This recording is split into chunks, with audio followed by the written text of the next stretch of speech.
Well, good evening, everyone. Thank you for having me. I hope everyone can hear me. How to respond to a lot of this. First of all, on the bar, you said you admitted yourself that the bar had been set quite high. I would suggest, though, that the burden of proof is on the proposer rather than on us. It quite clearly says Islam is a religion of peace. I suggest you prove it. We've also been told here tonight when we opened that this debate must take place in the real world. Well, absolutely, yes, it must. It must take place in the real world. And I will describe what Islam is doing in the real world. We can sit and we can debate theocracy day in, day out. We will never agree. We can debate, is there a God, isn't there a God, is the Quran real, isn't it? None of it actually matters. What matters is what happens in the real world, as my opponent quite rightly said. My side of the argument is regularly told that we've heard it again tonight, we were described somewhat as hate. We were told that we are demonizing Islam, whipping up fear of Islam. Not the first time I've been accused of this, probably won't be the last. But let me just say, and let's take this into the real world as we've been advised to do.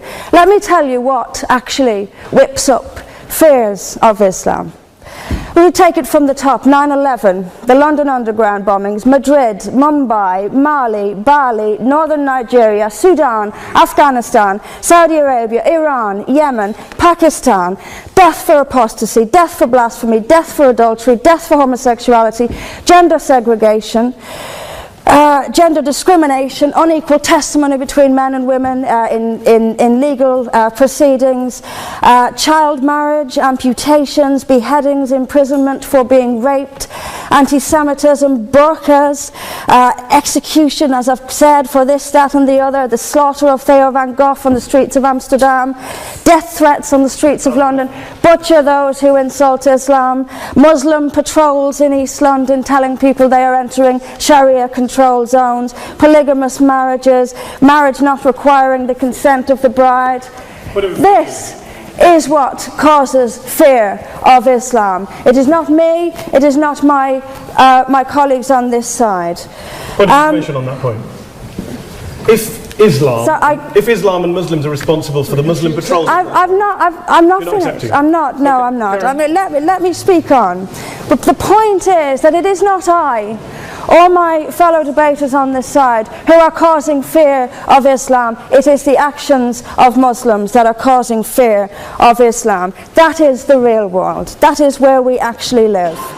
Then we'll be told that this is just the extreme fringe of Islam. Well, let me have a look at Saudi Arabia. Saudi Arabia, the birthplace of Islam, the custodian of its holy sites. In Saudi Arabia, a woman is not allowed to drive. She is not allowed to leave the house without a mahram. She is not allowed to vote, although they've been incredibly generous by allowing some votes in the next elections.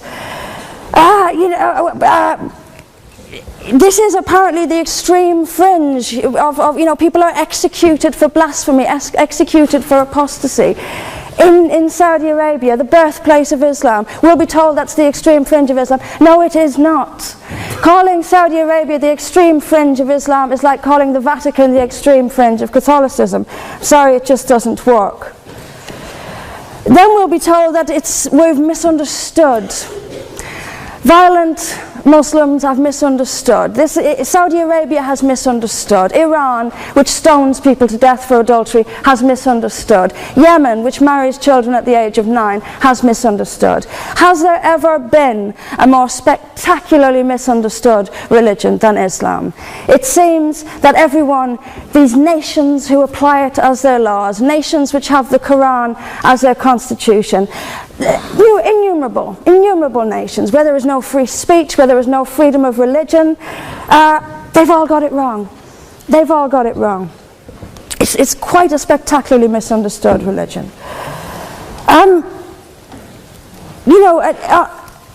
There's just so much. I'm constantly told as well that I need to respect Islam.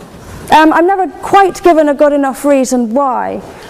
I am under no greater obligation to respect Islam than I am any other beliefs.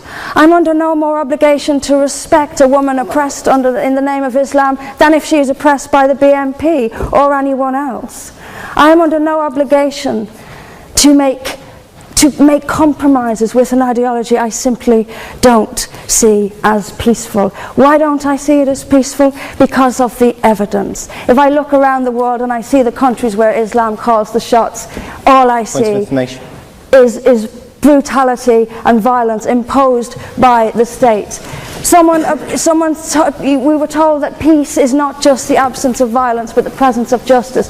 Absolutely. I do not see how in a nation where, as the only woman here, I have some particular issues with the way women are treated in Islamic states. Now you can argue that they've got it wrong. Tell them that, because they seem to think that's what it is. Yes, I mean, there's so much to say about it, but is there a peaceful Islam? Yes, there is. It's in the hearts of peaceful Muslims. Unfortunately, though, there's also a rather more objective Islam, and peaceful Muslims have to do some really rather creative interpretation, like the command to beat her. I've seen Muslim women. I didn't stand up for you. Well, I didn't. So if you could just have a bit. I knew this would happen. I knew this would happen, by the way. I knew this would happen. What I'm saying is completely controversial and will be booed and shouted down, and I have no doubt my colleagues the same. I knew this would happen. You say anything negative, you'll get the boos. I'm actually going to leave it there. But I will finish just by saying this. There are hundreds of millions of peaceful Muslims. That is a fact. But that does not mean that Islam itself is peaceful. Peaceful Muslims interpret verses of the Quran so almost beyond recognition it's reinterpreted. Like the command to beat her. It's there in the Quran, and I've seen Muslim women try to dance around it. They put words in there that simply aren't there. That's what it says beat her. And in the countries where the Quran calls the shots, that is exactly what they do. This is not peace. This is not justice. Islam is not a religion of peace, as the evidence shows us. Thank you. Thank you very much, Mr. President. Ladies and gentlemen, good evening. Assalamu alaikum. Lovely to see you all here tonight. We are having a very entertaining night, are we not, with some very interesting things being said from the other side of the house tonight. Let me begin by saying, as a Muslim, as a representative of Islam, I would consider myself an ambassador for Islam, a believer in Islam, a follower of Islam and its Prophet. So in that capacity, let me begin by apologizing to Anne-Marie for the Bali bombings. I apologize for the role of my religion and me and my people, for the killing of Theo van Gogh, for 7/7. Yes, that was all of us. That was Islam, that was Muslims, that was the Quran. I mean, astonishing claims to make in the very first speech tonight, on a day like today, where the Conservative Prime Minister of the United Kingdom is having to come out and point out that these kind of views are anathema. And I believe you're trying to stand for the Labour Party to become an MP in Brighton. If you do, and you make these comments, I'm guessing you'll have the whip withdrawn from you, but then again, UKIP's on the rise, they'll take you, the BNP, they might have something to say about your views. This is what Mehdi Hasan always does. By the way, just on a factual point, since we heard a lot about the second speaker, about how backward we Muslims all are, on a factual point, you said that Islam was born in Saudi Arabia. Islam was born in 610 AD. Saudi Arabia was born in 1932 AD. So you were only 1,322 years off. Not bad? Not bad start there. Talking of maths, by the way, a man named Al-Khwarizmi was one of the greatest mathematicians of all time, a Muslim, worked in the golden age of Islam. He's the guy who came up with not just algebra, but algorithms. Without algorithms, you wouldn't have laptops. Without laptops, Daniel Johnson tonight wouldn't have been able to print out his speech in which he came to berate us Muslims for holding back the advance and intellectual achievements of the West, which all happened without any contribution from anyone else other than the Judeo-Christian people of Europe. In fact, Daniel David Levering, the author of the Pulitzer Prize-winning historian and author of The Golden Crucible, points out that there would be no Renaissance, there would be no Reformation in Europe without the role played by Ibn Sina and Ibn Rushd and some of the great Muslim theologians, philosophers, scientists in bringing Greek texts to Europe. As for this being our university, I will leave that to the imagination as to who is our and who is there. I studied here too. An astonishing set of speeches so far making this case tonight. A mixture of just cherry-picked quotes, facts and figures, self-serving, selective, a farrago of distortions, misrepresentations, misinterpretations, misquotations.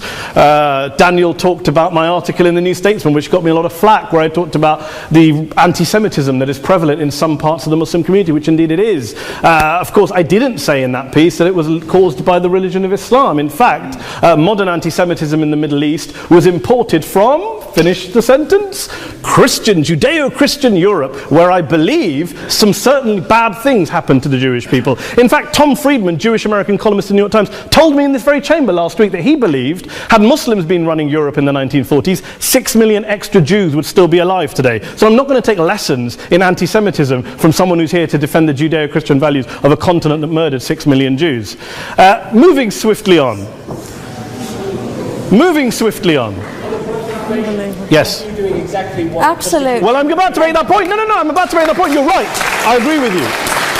I agree with you 110%. That is my point. I don't think Europe is evil or bad. I'm a very proud European. I don't want to judge Europe on that basis, but if we're going to play this gutter game where we pull out the Bali bombing and we pull out examples of anti-Semitism in the Islamic community, then of course I'm going to come back and say, well, hold on. I mean, look, let's be very clear. Daniel here was a last-minute replacement for Douglas Murray, who had to pull out. And Douglas and I have a well-documented differences, but to be fair to Douglas, as to be fair to Anne-Marie and to Peter, atheists. Atheists see all religions as evil, violent, threatening. What the problem I have with Daniel's speech is that Daniel comes here to write this robust defense of Christianity, forgetting that his fellow Christians, people who said they were acting in the name of Jesus, gave us the Crusades, the Spanish Inquisition, the anti-Jewish pogroms, European colonialism in Africa and Asia, the Lord's Resistance Army in Uganda, not to mention countless arson and bomb attacks on abortion clinics in the United States of America to this very day. I would like a little bit of humility from Daniel first before he begins lecturing other communities and other faiths on violence, terror and intolerance.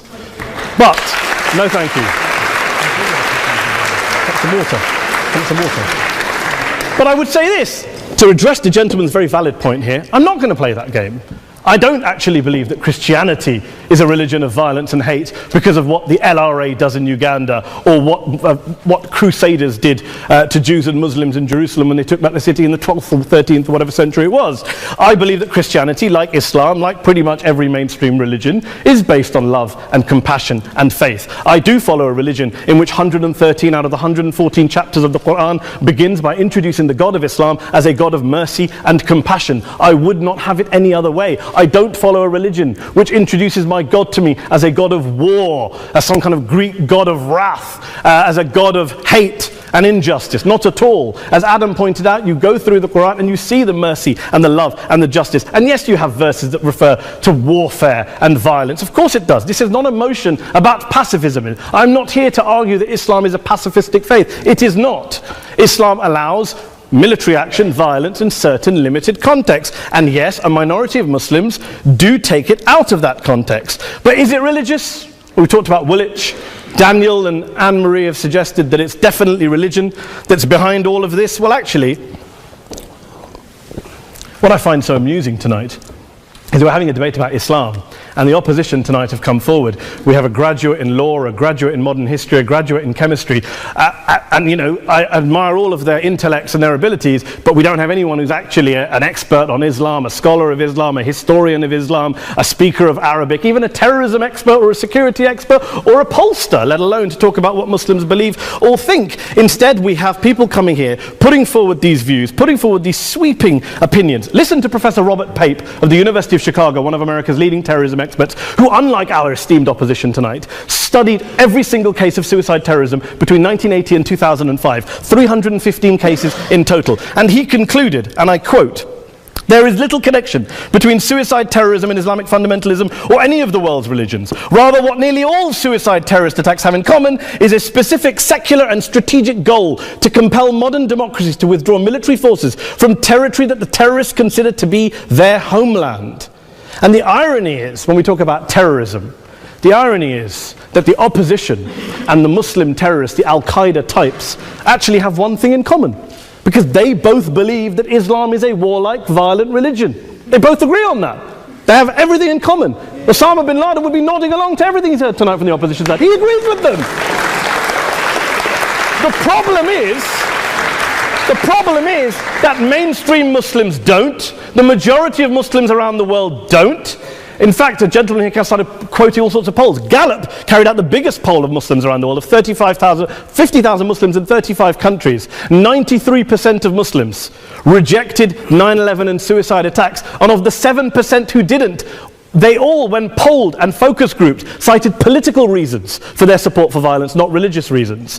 And as for Islamic scholars and what they say, well, Daniel talks about our University of Oxford. We'll go down to Oxford Centre for Islamic Studies, get hold of a man named Sheikh Afifi Al-Akiti, who is a massively well-credentialed and well-respected Islamic scholar, who has studied across the world, who in the days after 7/7 published a fatwa denouncing terrorism in the name of Islam, calling for the protection of all non-combatants at all times, and describing suicide bombings as an innovation with no basis in Islamic law. Go and listen to Sheikh Tahir al-Qadri, one of Pakistan's most famous Islamic scholars, who published a 600-page fatwa condemning the killing of all innocents and all suicide bombings unconditionally without any ifs or buts.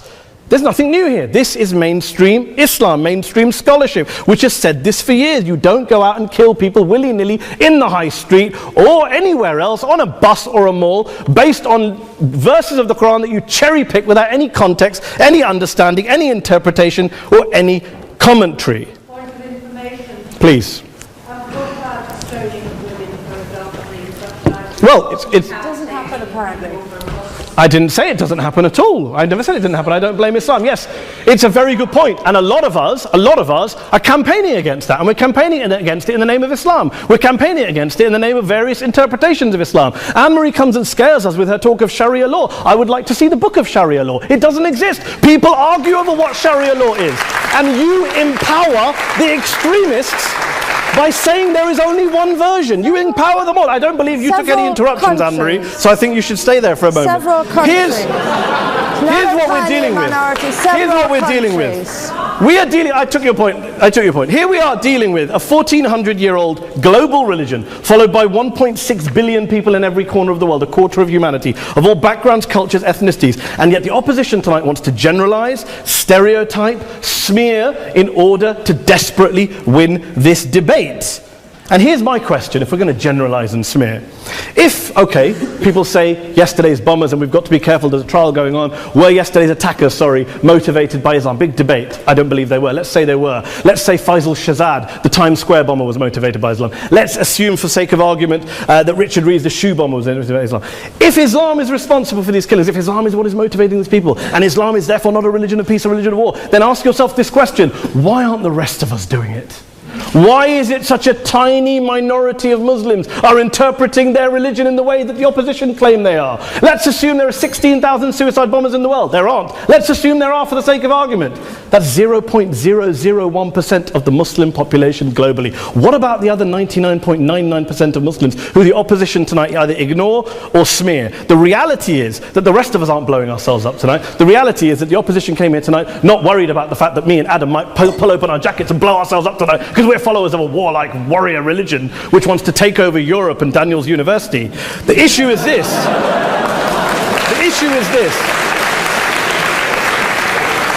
Unless the opposition can tell us tonight, and Peter Atkins is here, one of our great atheist intellectuals, can tell us tonight, they can answer this question tonight: why don't the vast majority of Muslims around the world behave as violently and aggressively as a tiny minority of politically motivated extremists? Then they might as well give up and stop pretending they have anything relevant to say about Islam or Muslims as a whole. Ladies and gentlemen, let me just say this to you. Think about what the opposite of this motion is. If you vote no tonight, think about what you're saying the opposite motion is. That Islam isn't a religion of peace, it's a religion of war, of violence, of terror, of aggression. That the people who follow Islam, me, my wife, my retired parents, my 6-year-old child, that 1.8 million of your fellow British residents and citizens, that 1.6 billion people across the world, your fellow human beings, are all followers, promoters, believers in a religion of violence. Do you really think that? Do you really believe that to be the case? They say that in the Oxford Union, the most famous debate was in 1933 when Adolf Hitler looked out for the result of the King and Country motion, where they voted against fighting for king and country, and Hitler was listening out for the result. Well, tonight, 80 years on, there are two groups of people around the world who I would argue are waiting for the result of tonight's vote. There are the millions of peaceful, non-violent, law-abiding Muslims both in the UK, Europe, Asia, Africa and beyond, who see Islam as the source of their identity, as a source of spiritual fulfillment, of hope, of solace. And there are the phobes, the haters, the bigots out there who want to push the clash of civilizations, who want to divide all of us into them and us and ours and their. Ladies and gentlemen, I urge you all not to fuel the arguments of the phobes and bigots. Don't legitimize their divisions. Don't legitimize their hate. Trust those Muslims who you know, who you've met, who you hear, who don't believe in violence, who do want you to hear the peaceful message of the Quran as they believe it to be taught to the majority of Muslims, the Islam of peace and compassion and mercy, the Islam of the Quran, not of Al-Qaeda. Ladies and gentlemen, I beg to propose this motion to the House. I urge you to vote yes tonight. Thank you very much for your time.